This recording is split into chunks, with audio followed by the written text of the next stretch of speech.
Welcome back to the Ryan Dunstan podcast, Words from a Humble King. Man, so much has happened since the last time I've done an episode solo. And the divide in our country right now and in the world is next level at the moment. I never thought I'd see some of the things that I've seen in 2024. And you all know I've been saying it too. It's just something about this year that's just, you know. And I thought COVID was the worst. I mean, the entire globe shut down, for heaven's sakes. And if you would have asked me back then, I would have said, man, this is the worst.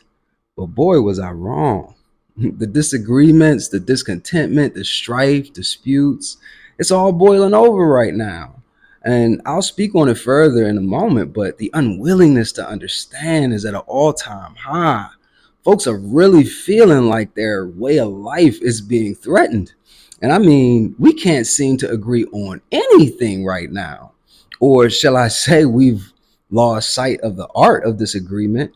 And it makes me wonder, can we coexist in disagreement?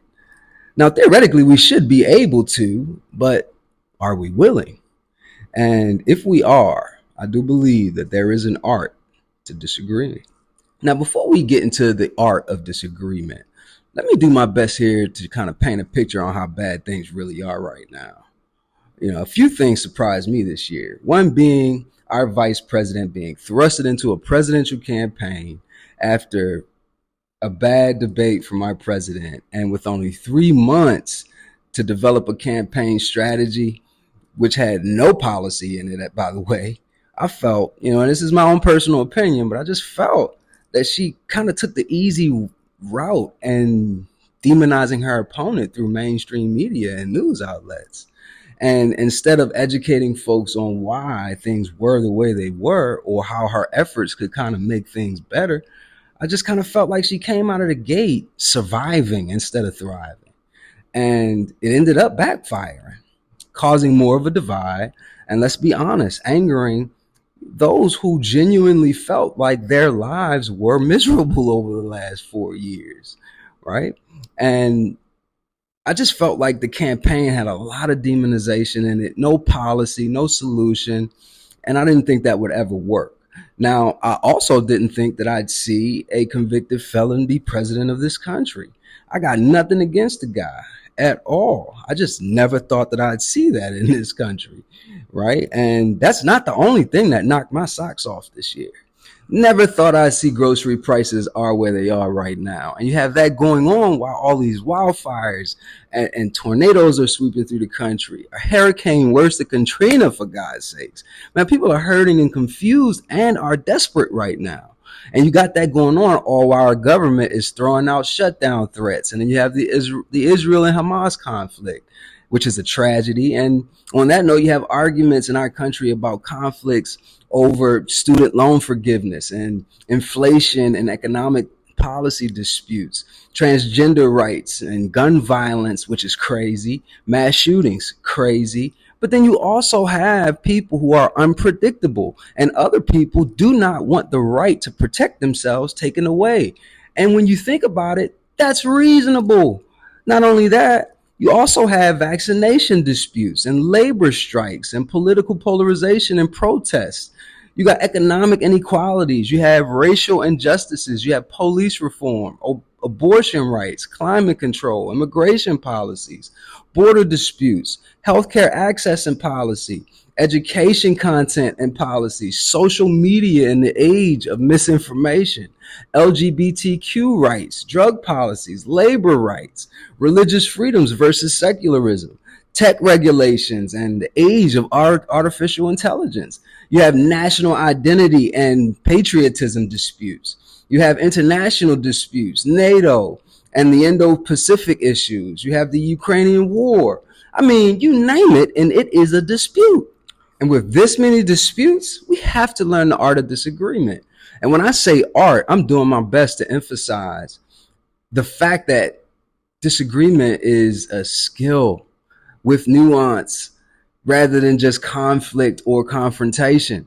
Whatever happened to respectful communication? Where I hear you out and you hear me out, And not just listening to respond. I'm talking about listening actively with an attempt to value someone else's opinion, even if you don't agree. Now, correct me if I'm wrong. I do believe the goal of disagreement should be to reach an understanding or a better understanding or to find some sort of resolution, right? Rather than just simply winning an argument.